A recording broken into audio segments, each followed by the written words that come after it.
Hello guys, welcome back to my channel and dito ulit tayo sa Rafflesia Dam. Ito yung parang pang-apat ko na nadalaw dito. And the best dito kasi may enjoy mo yung nature. Actually we traveled like 1 hour and a half just to be in this like, mga 1 hour from Dubai. More or less parang 45 minutes kaya mo naman. Kaya lang nga dahil marami sasakyan, kailangan na konti pag-iingat. So takbong pogi lang tayo. Okay? So, pwede naman 120 pero nasa 110 lang yung patakbo natin. And ito yung Rafflesia Dam. Actually, ito functional to kasi nagko-collect dito ng tubig. Nagko-collect yung tubig dito every time na umuulan. Okay? And aside from that, meron ding trek dito na makikita nyo doon. Post natin. You know, may road trek dyan or pag gusto mo mag-hiking. So yon, mamaya try natin kung open pa yung kayak nila and then sasakay tayo, magkakayak tayo. Alright, so ito po ay malapit na sa Khurfakan. Actually Sharjah na po siya.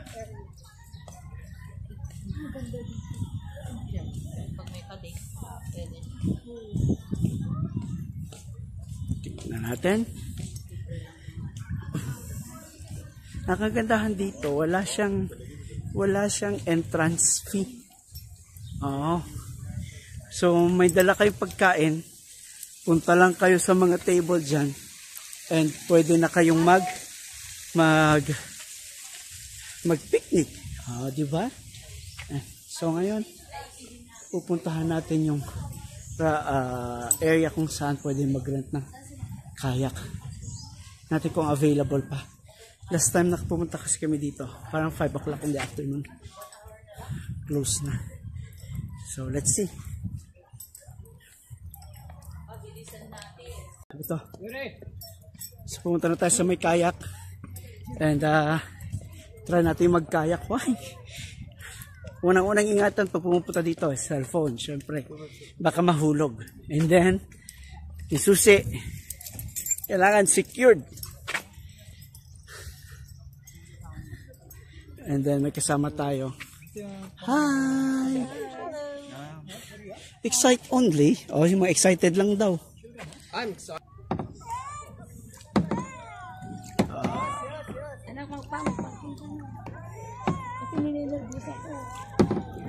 Guys, we are here at Rafflesia Dam as I mentioned a while ago, and now we are in a kayak. The kayak is 80 dirhams, unlimited, good for 2.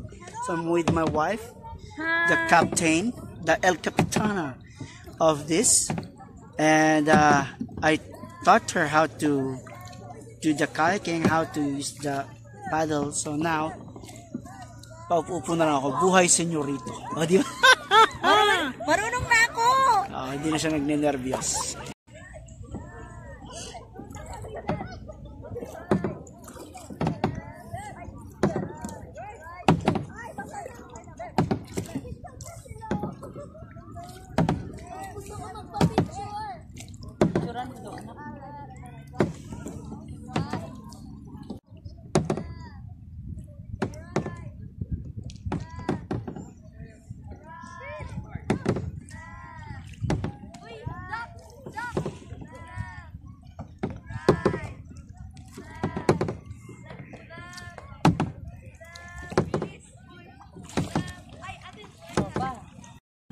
Si Mrs. ang kasalukuyang nagpapaddle dahil marunong na siya at tinuruan ko siya kung ano kanyang gagawin. Pero mainit yung hangin. Right, so guys, unlimited na daw to ngayon but we cannot change yung mga kayak. Or halimbawa yung may kasama kang ibang ginamit nila, hindi mo siya pwedeng ipalit. Okay, so kung yung kayak ang kinuha nyo na good for 2, magsawa kayo, yun ang gagamitin nyo. Pero hindi nyo pwedeng ipalit sa mga kasama nyo na naka pedal boat. Right? So parang mas ipinili namin itong kayak kasi mas magaan kaysa dun sa parang naka pedal ka lang na mabigat. Tsaka 4 kayo doon.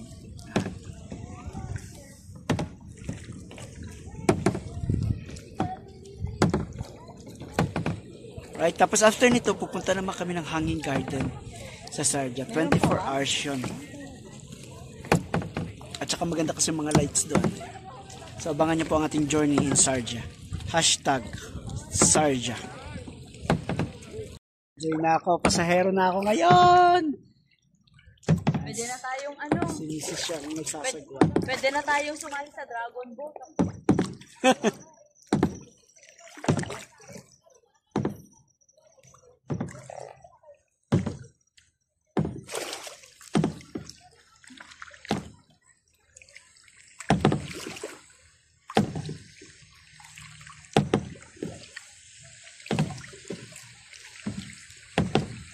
I'm a country boy.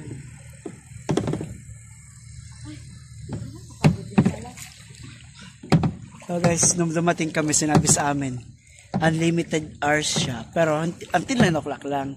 Kasi nga magko-close din sila. Pero dati kasi parang 80 dirhams 1 hour. Ngayon, 2 hours na kami. So meron pa tayong bubunuin until 8 o'clock. So meron pa tayong 40 minutes.